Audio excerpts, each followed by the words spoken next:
Lydia, une jeune femme passionnée par les randonnées en solo, se retrouvait en haute montagne, loin de la civilisation. Ce jour-là, alors qu'elle se promenait dans une forêt dense, elle fut soudainement confrontée à un moment terrifiant. Un ours noir apparut sur son chemin, et pendant une brève seconde, Lydia fut pétrifiée de peur. Elle savait que rencontrer un animal dangereux était toujours une possibilité, mais elle ne s'était jamais attendue à ce que cela se produise. Alors que son cœur battait à tout rompre, elle se prépara à ce qu'elle croyait être ses derniers instants. Cependant, quelque chose d'inattendu se produisit, l'ours ne l'attaqua pas. Au lieu de montrer de l'agressivité, l'ours s'approcha lentement, avec une attitude qui semblait plus curieuse que menaçante. L'esprit de Lydia se mit à réfléchir rapidement tandis qu'elle envisageait ses options. Fuir aurait presque certainement provoqué l'ours, et essayer de se défendre aurait été inutile face à une créature aussi puissante. Alors, n'ayant pas d'autre choix, elle resta immobile, espérant que l'ours perdrait intérêt et repartirait. Pourtant, à mesure que les minutes passaient, il devint clair que l'ours n'avait pas l'intention de partir. Il la renifla, la poussant doucement avec sa grosse tête. De façon étonnante, il commença même à agir de manière presque ludique, comme un énorme chat quémandant de l'attention. Debout là, encore sous le choc mais désormais plus calme, Lydia tendit prudemment la main pour caresser l'ours. L'expérience semblait irréelle. Sa terreur initiale fut peu à peu remplacée par un sentiment d'émerveillement face à cette étrange connexion qu'elle semblait former avec l'animal. L'ours, de son côté, répondit à son contact en restant calme et doux. À ce moment-là, Lydia fit quelque chose qui semblait totalement imprudent. Elle sortit son téléphone et décida de capturer cet instant avec un selfie. Cela lui semblait être une opportunité folle, unique dans une vie, et bien qu'une partie d'elle savait à quel point c'était dangereux, une autre partie était attirée par l'unicité du moment. Le selfie s'avéra être bien plus qu'une simple photo, il capturait le début d'un lien extraordinaire entre un être humain et un animal sauvage. L'ours, debout à côté de Lydia, paraissait paisible et presque protecteur. C'était comme s'ils avaient atteint une compréhension mutuelle, quelque chose que Lydia n'aurait jamais imaginé possible. Ce moment, figé dans le temps, était un symbole de la confiance qui s'était formée entre eux. Après avoir pris le selfie, Lydia se retrouva à partager un moment de silence profond avec l'ours. Il n'y avait ni bruit, ni mouvement, juste une compréhension silencieuse entre eux. Ce silence était chargé de sens, une reconnaissance qu'ils avaient formé un lien improbable. Pour Lydia, ce n'était pas seulement une rencontre avec un animal sauvage, mais une expérience qui changeait sa vie, redéfinissant la façon dont elle percevait le monde naturel. L'ours, qui avait d'abord été une source de peur, était désormais un compagnon, même si ce n'était que pour un bref moment. Lorsque Lydia envoya le selfie à ses amis et à sa famille, leurs réactions furent immédiates et pleines d'inquiétude. Certains pensaient qu'elle était folle de s'être approchée d'un ours sauvage, tandis que d'autres étaient stupéfaits de voir comment une rencontre aussi dangereuse s'était transformée en quelque chose de si paisible. Malgré les avertissements et l'inquiétude de ses proches, Lydia ne pouvait pas se défaire du sentiment de connexion qu'elle avait avec l'ours. Elle défendit cette rencontre, expliquant à quel point l'ours avait été doux et calme, sans montrer le moindre signe d'agression. Cette expérience avait bouleversé toute sa perception de la faune, remettant en question la croyance conventionnelle selon laquelle les animaux sauvages et les humains ne pouvaient pas coexister pacifiquement. Alors que le soleil commençait à se coucher, Lydia comprit qu'il était temps de dire au revoir à l'ours. Une profonde tristesse l'envahit alors qu'elle réalisait que leur moment ensemble touchait à sa fin. Le lien qu'ils avaient formé, aussi bref soit-il, était quelque chose qu'elle n'oublierait jamais. Elle caressa une dernière fois la fourrure de l'ours, murmurant un merci silencieux pour la compagnie et les leçons apprises au cours de cette rencontre. C'était un adieu doux amer, rempli à la fois de joie pour l'expérience et de tristesse pour la séparation inévitable. Le cœur lourd, Lydia entama sa descente de la montagne. Chaque pas qu'elle faisait loin de l'ours lui tirait les cordes du cœur, mais elle savait qu'il était temps de retourner à son monde.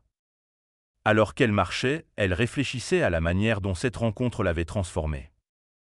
L'expérience avait ouvert ses yeux sur la possibilité de compassion et de respect mutuel entre les humains et la faune.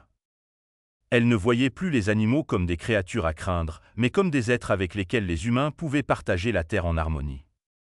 Même pendant sa descente, l'ours la suivait à une distance respectueuse, comme s'il comprenait que leur temps ensemble était terminé. Cet accord tacite entre eux ne faisait que renforcer le lien qu'ils avaient partagé. L'ours semblait sentir le besoin de Lydia d'avoir de l'espace, mais il restait assez proche pour maintenir la connexion qu'ils avaient forgée. Cette compréhension mutuelle renforçait la conviction de Lydia que les humains et les animaux pouvaient coexister pacifiquement, guidés par le respect et l'empathie. En approchant de la fin de sa randonnée, Lydia ne pouvait s'empêcher de ressentir un mélange d'émotions, l'anticipation de ce qui l'attendait, mais aussi l'incertitude quant à l'avenir de l'ours. Que se passerait-il pour l'ours une fois qu'elle serait partie? Leur lien unique pourrait-il survivre à leur retour dans leur monde respectif? Ces questions pesaient lourdement sur l'esprit de Lydia, éclipsée seulement par l'espoir que leur connexion ait laissé une empreinte durable sur leur deux vies. Une fois arrivée au pied de la montagne, Lydia prit une décision difficile. Sachant que l'ours ne pouvait pas errer en toute sécurité près des établissements humains, elle contacta un service local de sauvetage de la faune pour s'assurer de la sécurité de l'animal. Tandis qu'elle expliquait la situation au sauveteur, sa voix était remplie d'inquiétude mais aussi de détermination. L'ours avait été doux et gentil, et Lydia voulait s'assurer qu'il serait traité avec le soin qu'il méritait.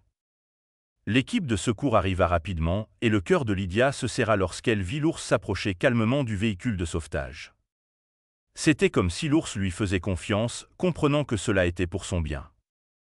Lydia aida à guider l'ours dans le véhicule, ressentant à la fois du soulagement et du chagrin. Le lien qu'ils avaient formé était assez fort pour naviguer cette transition en paix, mais dire au revoir était plus difficile qu'elle ne l'avait imaginé. Après le sauvetage, Lydia ne pouvait cesser de penser à l'ours. Elle revint sur le selfie qu'ils avaient pris ensemble, et bien que cela lui ait donné le sourire, quelque chose dans la photo la dérangeait. Un petit détail dans l'image ne semblait pas à sa place. Cette découverte lui donna des frissons, la poussant à agir davantage. Lydia ressentit un sentiment croissant de responsabilité, non seulement pour la sécurité de l'ours, mais pour le mystère entourant son comportement. Poussée par cette nouvelle révélation, Lydia contacta la police pour signaler ce qu'elle avait vu. Elle ne pouvait se défaire du sentiment que quelque chose dans la situation de l'ours était inhabituel.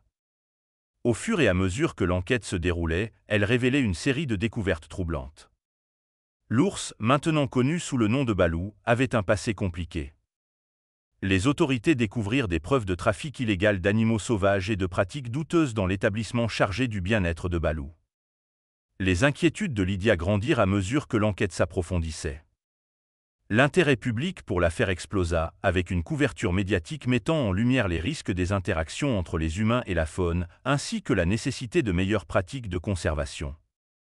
Alors que l'histoire de Lydia et Balou se propageait, elle suscita des discussions dans la communauté sur la sécurité de la faune et l'importance de protéger les animaux comme Balou. Au milieu de cette attention grandissante, un visiteur mystérieux arriva au poste de police, affirmant être le dresseur de Balou. Cet individu fournit des informations cruciales sur le passé de Balou, révélant que l'ours s'était échappé d'un sanctuaire de la faune où il avait fait partie d'un programme de recherche. La réunion émotionnelle entre le dresseur et Balou montrait clairement la profonde connexion entre eux, éclairant le comportement doux de Balou et son confort avec les humains. Avec le mystère du passé de Balou résolu, Lydia ressentit un sentiment de fermeture. Balou fut remis aux soins de ceux qui le comprenaient, et la communauté se rassembla pour réfléchir aux leçons tirées de l'expérience. Les autorités mirent en place des réformes dans le sanctuaire pour éviter de futurs incidents, garantissant que des animaux comme Balou seraient mieux protégés. L'aventure de Lydia avec Balou laissa une empreinte durable sur elle et sur la communauté. Elle remit en question ses croyances sur la faune et suscita une conversation plus large sur la coexistence entre humains et animaux. L'histoire de Lydia et Balou devint un puissant rappel de l'importance de l'empathie, du respect et de la responsabilité partagée de protéger le monde naturel.